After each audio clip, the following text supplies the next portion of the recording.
Good morning all of you. आज हम लोग बौद्धकालीन शिक्षा के बचे हुए भाग का अध्ययन करेंगे। कल हम लोगों ने बौद्धकालीन शिक्षा के बारे में अध्ययन किया, विशेषताओं के बारे में पढ़ा। आज हम लोग बौद्धकालीन शिक्षा के संदर्भ में पाठ्यक्रम, अनुशासन, शिक्षा विधि, परीक्षा एवं उपाधि, शिक्षा के केंद्र, इसके बारे में ज्ञान ज्ञापन करेंगे। जिसको जैसे कल हम लोग अध्ययन कर रहे थे, बौद्धकालीन जो शिक्षा थी वह वैदिक कालीन शिक्षा के ही अनुरूप थी, अर्थात जो वैदिक कालीन शिक्षा के उद्देश्य थे वही उद्देश्य बौद्धकालीन शिक्षा के संदर्भ में भी दिखाई पड़ते हैं। वैदिक काल में शिक्षा का मुख्य उद्देश्य मोक्ष की प्राप्ति, वहीं बौद्धकालीन शिक्षा का मुख्य उद्देश्य निर्वाण की प्राप्ति था। अगर हम बात करते हैं बौद्धकालीन शिक्षा के पाठ्यक्रम की, अगर हम बात करें तो निश्चित रूप से बौद्धकालीन शिक्षा का बौद्ध शिक्षा का जो पाठ्यक्रम था वह उसके उद्देश्य पर आधारित था। और जैसा कि उद्देश्य मैंने भी बताया भी आप लोगों को कि वैदिक कालीन शिक्षा के उद्देश्य और बौद्धकालीन शिक्षा के उद्देश्य दोनों के उद्देश्य समान थे, दोनों के उद्देश्य समान नहीं थे। तो वहां था जीवन के जो सर्वोच्च लक्ष्य था वैदिक काल में मोक्ष की प्राप्ति था, यहाँ निर्वाण की प्राप्ति था। इसलिए वैदिक काल में भी धार्मिक शिक्षा को आधार बनाया गया और बौद्ध काल में भी धार्मिक शिक्षा को आधार बनाया गया।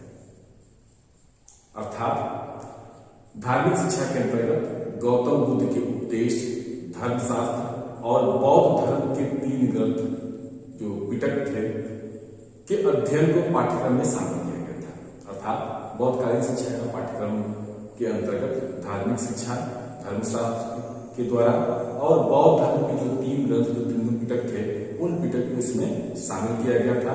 इसके अलावा पाठ्यक्रम में नीति शास्त्र, धर्मशास्त्र, समाजशास्त्र को भी विशेष महत्व दिया जाता था तथा वेद का, उपनिषद का, पुराण का, ज्योतिष का, व्याकरण का, सांख्य का, योग का इत्यादि का भी अध्ययन किया जाता था। भिक्षु शिक्षा की जो अवधि थी वह 8 वर्ष की थी। जो बौद्ध धर्म का विशिष्ट ज्ञान प्राप्त करना चाहते थे, देखिए भिक्षु शिक्षा किसके लिए थी? भिक्षु शिक्षा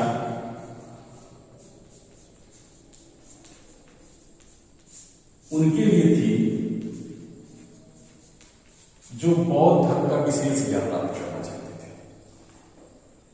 उनके लिए इसकी पाठचर्या में बौद्ध साहित्य शामिल किया गया था। बौद्ध साहित्य के अंतर्गत त्रिपिटक,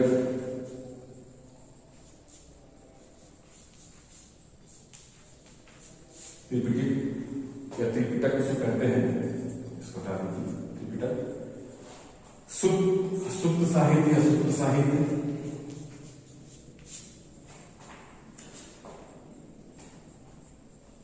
त्रिपिटक कौन कौन? सुप्त पिटक, विनय पिटक तथा धम्म पिटक, ये तीनों को शामिल किया गया था, तीनों को रखा गया था। सुप्त को, विनय को और धम्म को शामिल किया गया था। लेकिन ये उसके लिए था जो बौद्ध धर्म का विशेष ज्ञान प्राप्त करना चाहता था, अर्थात भिक्षु शिक्षा के लिए इसको जो है पाठ्यक्रम में शामिल किया गया था और इसके अध्ययन अध्यापन की अवधि को 8 वर्ष रखा था। इसके अलावा बौद्धकालीन शिक्षा में धर्म के तुलनात्मक अध्ययन के लिए वैदिक धर्म का ज्ञान कराया जाता था। ऐसा नहीं था कि जो वैदिक कालीन की शिक्षा थी या वेदों में जो वर्णित शिक्षा थी उस शिक्षा को भुला दिया गया, बल्कि उनका भी अध्ययन कराया जाता था और तुलनात्मक रूप से अध्ययन करने के लिए वैदिक धर्म के बारे में या वैदिक शिक्षा के बारे में ज्ञान कराना जरूरी भी था। अर्थात जो वैदिक साहित्य में उल्लेखित धार्मिक शिक्षा थी उससे और बौद्ध साहित्य में उल्लेखित धार्मिक शिक्षा में तुलनात्मक अध्ययन के लिए वैदिक धर्म का ज्ञान कराया जाना आवश्यक था। ठीक, तो इस प्रकार से देखते हैं कि वैदिक कालीन शिक्षा के कार्यक्रम में एक विशेष चीजें जो शामिल थी वह यह थी कि जो भिक्षु की शिक्षा की अवधि थी वह 8 वर्ष थी और इसमें जो है कृतिक अर्थात सूक्त विनय और धम्म दोनों को शामिल किया गया था। बाकी सामान्य शिक्षा जैसे वैदिक काल में चलती रही वैसे ही चलती रही। उद्देश्य दोनों का एक ही था। वहां भी धर्म के आधार पर मोक्ष की प्राप्ति की बात की गई थी और यहाँ भी धर्म के माध्यम से निर्वाण की प्राप्ति की गई थी। ठीक, अनुशासन की बात कर लें।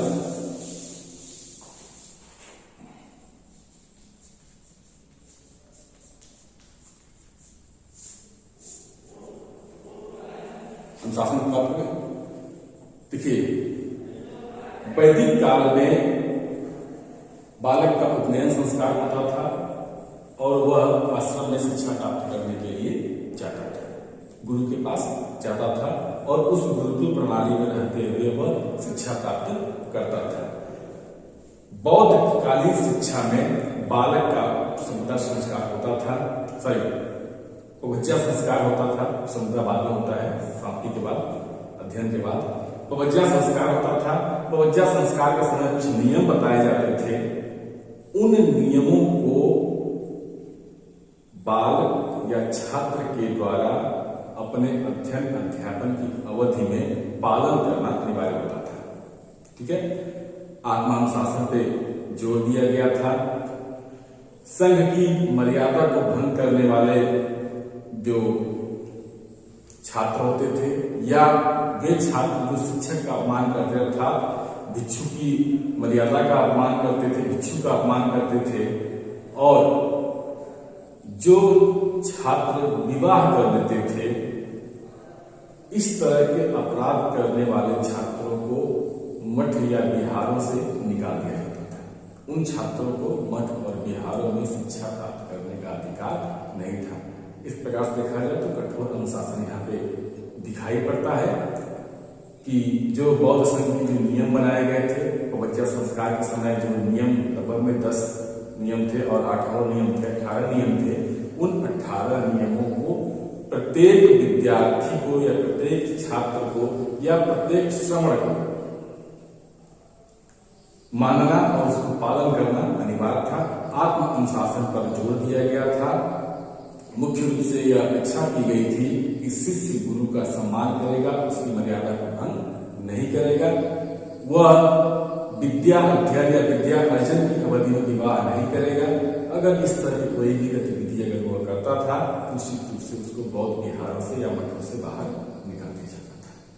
ठीक, इसके अलावा शिक्षक की बात करें तो बौद्ध शिक्षक या बौद्ध भिक्षु शिक्षक का कार्य करते थे। अनुशासन हो गया शिक्षक के बारे में बताया। जो बौद्ध भिक्षु होते थे वह शिक्षक का कार्य करते थे। इनको उपाध्याय कहा जाता था। ठीक है, कहा जाता था। शिक्षक बनने के लिए शिक्षक की योग्यता के साथ साथ उनका बौद्ध धर्मावलंबी होना आवश्यक था। अर्थात बौद्ध काल में वही व्यक्ति शिक्षक बन सकता था जिसने बौद्ध धर्म को स्वीकार किया है। ठीक, वे आजीवन विवाह नहीं कर सकते थे।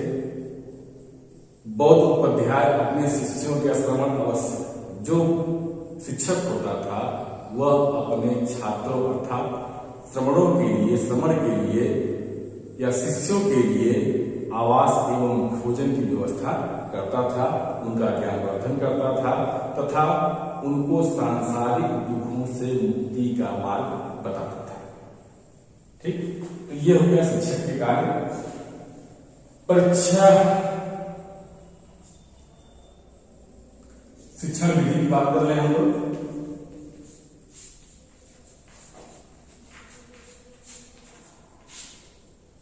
शिक्षण विधि जो वैदिक काल में गुरुकुलों में आश्रमों में जो शिक्षण विधि अपनाई जाती थी, वैदिक काल में भी उन्हीं शिक्षण विधियों का प्रयोग किया जाता रहा।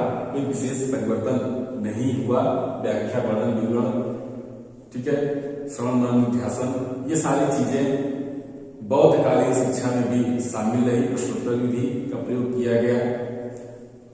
मॉनिटर पद्धति का विकास हुआ, नाटकीय पद्धति का भी प्रयोग किया गया।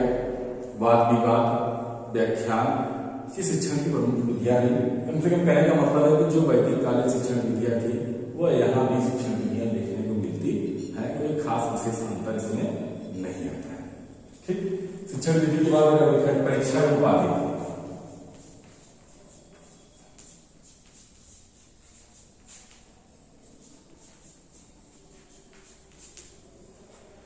परीक्षा उपाधि की व्यवस्था भी वैदिककालीन जैसी ही रही।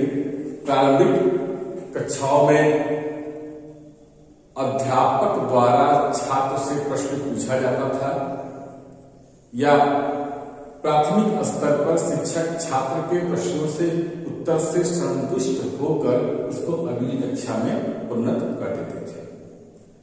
उच्च स्तर की अगर हम बात करें, उच्च स्तर पर भिक्षुओं का एक पैनल बनता था।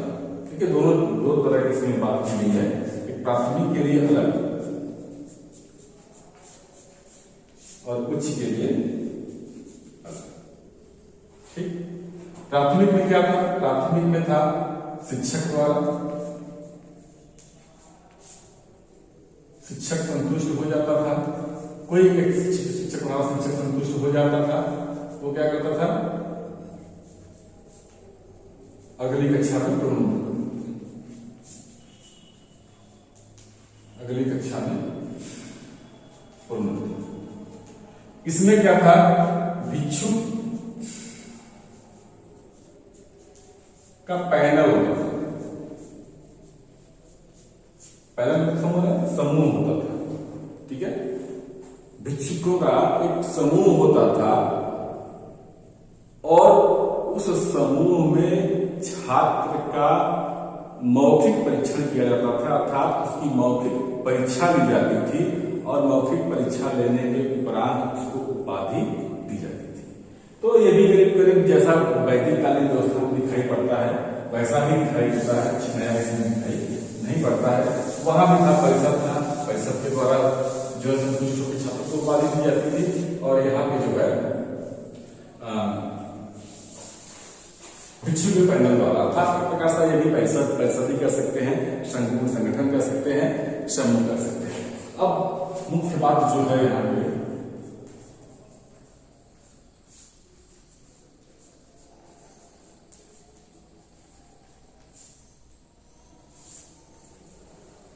शिक्षा का केंद्र। सबसे पहली बात अगर हम करें शिक्षा के केंद्र के रूप में तो तक्षशिला विश्वविद्यालय का नाम आता है।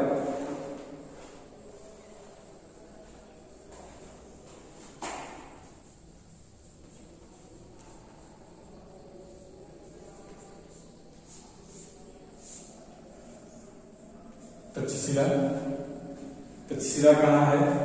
ये रावलपिंडी। ये क्वेश्चन बाबा पूछा भी जाता है वैसे भी। रावलपिंडी पाकिस्तान।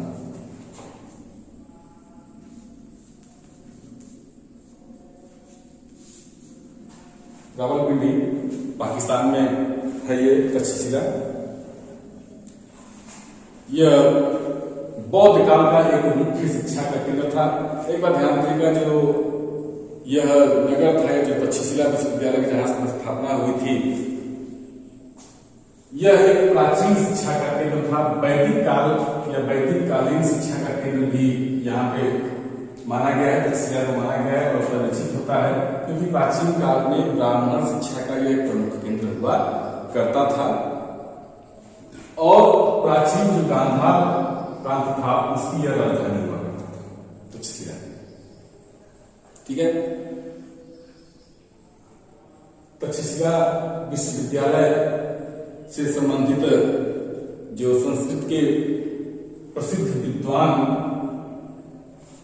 और व्याकरणविद पाणिनि की बात हम लोग करते हैं। पाणिनि जिन्होंने अष्टाध्यायी लिखे,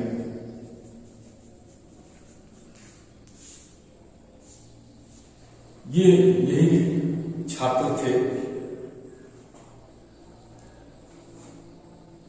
पाणिनि जो प्रसिद्ध व्याकरणविद थे, जिन्होंने अष्टाध्यायी ग्रंथ की रचना की थी, जो अक्सर उसमें पूछा भी जाता है कक्षाओं में। कंपटीशन वाले एग्जाम में निश्चित रूप से तक्षशिला विश्वविद्यालय की ही उपज थे, तक्षशिला विश्वविद्यालय के ही ये छात्र थे। और इसके साथ साथ आचार्य चाणक्य के नाम आप लोग सुने होंगे, चाणक्य का नाम सुने होंगे, कौटिल्य का नाम सुने होंगे आप लोग। चाणक्य भी यही की उपज थे। अर्थात तक्षशिला के बारे में अगर देखा जाए तो निश्चित रूप से यह एक प्राचीन विश्वविद्यालय था।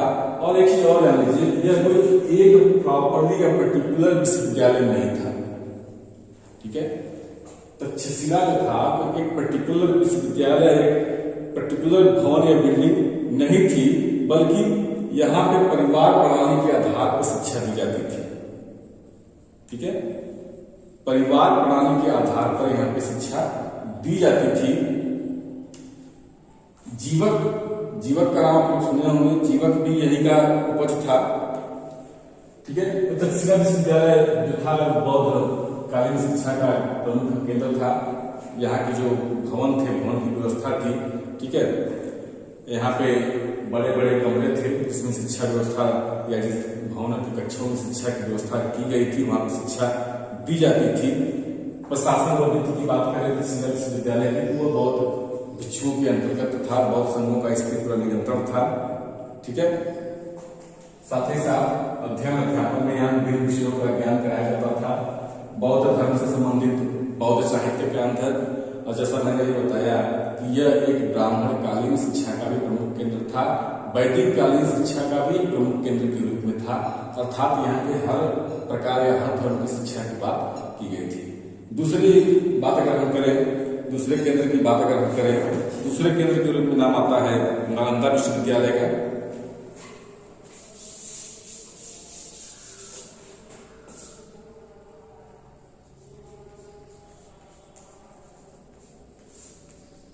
नालंदा विश्वविद्यालय जो आपके बगल में आधुनिक बिहार में पटना के निकट ही था, यह एक बौद्ध शिक्षा का प्रमुख केंद्र था। अशोक ने यहाँ पे कई सारे विहार बनवाए थे, गुप्त सम्राटों ने यहाँ मठ बनवाए थे। ये मठ ही विश्वविद्यालय के प्रमुख थे। अर्थात जो गुप्त साम्राज्य के शासकों ने जो मठ बनवाए थे वे मठ ही इस विश्वविद्यालय के प्रमुख अंग थे। यहाँ लगभग 300 अध्ययन कक्ष थे, ठीक है। 300 अध्ययन कक्ष था, 300 कमरा था।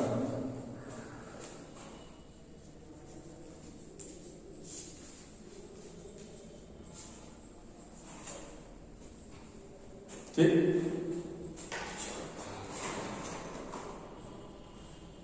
यहाँ पे लगभग 300 अध्ययन कक्ष थे। इत्सिंग जो था, इत्सिंग ने अपने विवरण में इस विश्वविद्यालय की चर्चा जो है की है। चीन का यात्री था इत्सिंग। इत्सिंग जब भारत आया था तो वह नालंदा विश्वविद्यालय गया था और इस विश्वविद्यालय में जाकर उसने अपने अनुभव को वर्णित किया था और उसने वहां की व्यवस्था के बारे में, वहां के छात्रों के बारे में काफी बातें बताई। और उसने ये कहा भी था कि यहाँ पे जो है 10 से अधिक सरोवर हुआ करते थे, तालाब थे, और उन सरोवर में जो छात्र थे उसमें जल क्रीड़ा करते थे। इसके अलावा नालंदा जो है यह जो बौद्ध धर्म हैं, 2 भाग में बट गया, हीनयान और महायान। ये महायान शिक्षा का प्रमुख केंद्र था।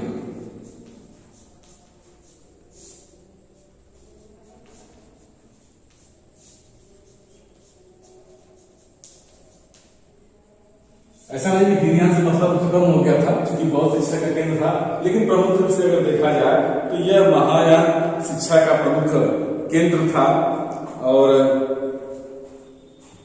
इस विश्वविद्यालय के संदर्भ में इसी द्वारा विस्तार से चर्चा किया गया है।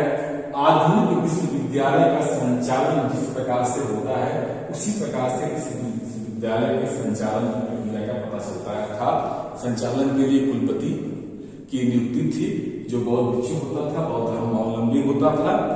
वह जो है विश्वविद्यालय के भिक्षुओं द्वारा नियंत्रित होता था और उसी के अंतर्गत जो है विश्वविद्यालय का सारा कार्य किया जाता था, ठीक है। इसमें जो है छात्रों को प्रवेश के लिए जहाँ पे प्रवेश प्रक्रिया थी वो अत्यंत कठिन थी और मौखिक परीक्षा के आधार पर ही प्रवेश लिया जाता था। ठीक है, इस प्रकार से हम देखते हैं कि यह विश्वविद्यालय प्राचीन काल में अपना एक प्रमुख स्थान रखता है। ठीक, अगले विश्वविद्यालय की बात कर रहे हैं हम लोग।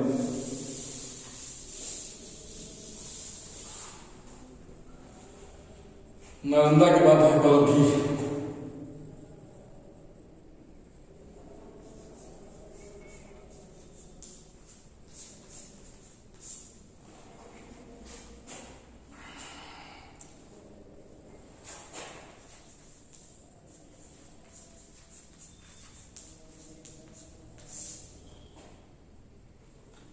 काठियावाड़ गुजरात।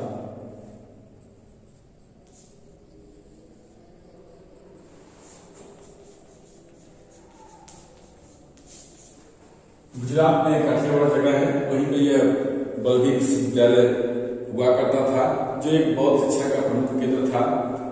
यह भी अगर देखा जाए तो यहाँ पे जो है हीनयान,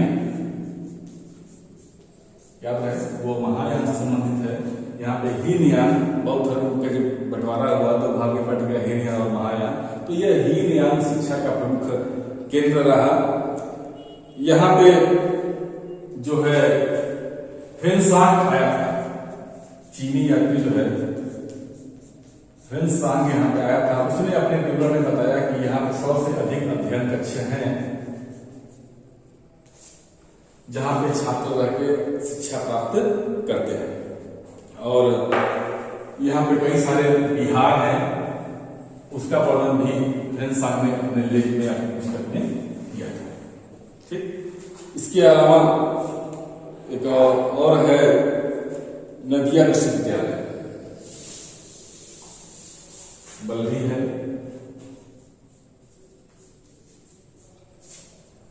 नदिया विश्वविद्यालय, जो नदिया विश्वविद्यालय है यह बंगाल में है।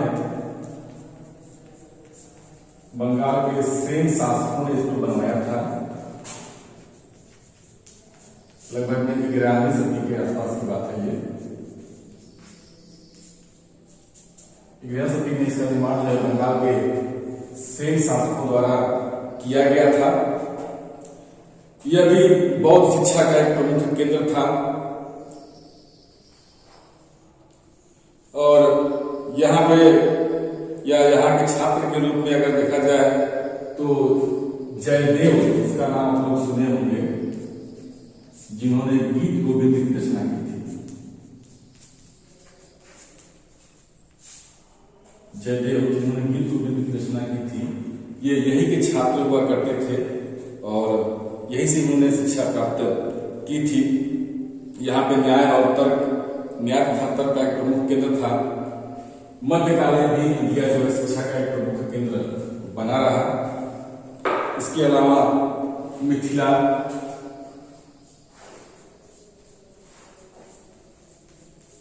यह बिहार में,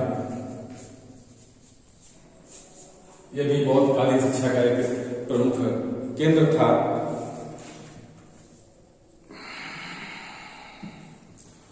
इसके अलावा ओदनपुरी,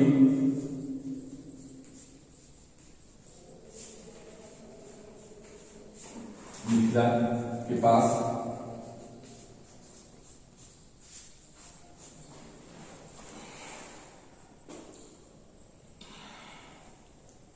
जगतला,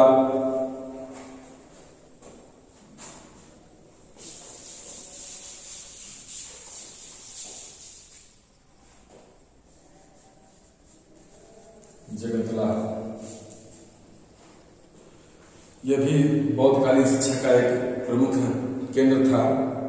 इसको पाल वंशीय शासक राजपाल ने बनाया था। पाल वंशीय शासक राजपाल ने बनवाया था। यह भी बौद्ध शिक्षा का एक प्रमुख केंद्र था। इसके अलावा घटिका, अग्रहार और ब्रह्मपुरी इत्यादि जो थे बौद्ध शिक्षा के प्रमुख केंद्र हुआ करते थे। एक प्रकार से देखा जाए तो बौद्धकालीन शिक्षा के संदर्भ में एक नवीन बात यह स्पष्ट होती है कि वैदिक कालीन शिक्षा के केंद्र जो गुरुकुल हुआ करते थे, बौद्धकालीन शिक्षा केंद्र के रूप में उन गुरुकुलों का स्थान मठों, विहारों एवं संघों ने ले लिया था। ये मठ और विहार और संघ ऊंचे ऊंचे महल जैसे बने भवनों में संचालित होते थे। इस प्रकार से जो शिक्षा पहले प्रकृति या प्रकृति के अध्ययन आश्रम में दी जाती थी, अब वो बड़े बड़े भवनों में शिक्षा के केंद्र स्थापित हो गए थे। एक नई शुरुआत अगर देखा जाए तो बौद्ध काल में ये है कि भवन निर्माण की जो शिक्षा केंद्र जो थे वो भवनों में संचालित होने की बात अगर देखा जाए तो अस्थायी भवनों के रूप में अगर देखा जाए तो वैदिक काल से बौद्ध काल से ही प्रारंभ माना जाता है। ठीक, आज के लिए बस इतना ही। धन्यवाद।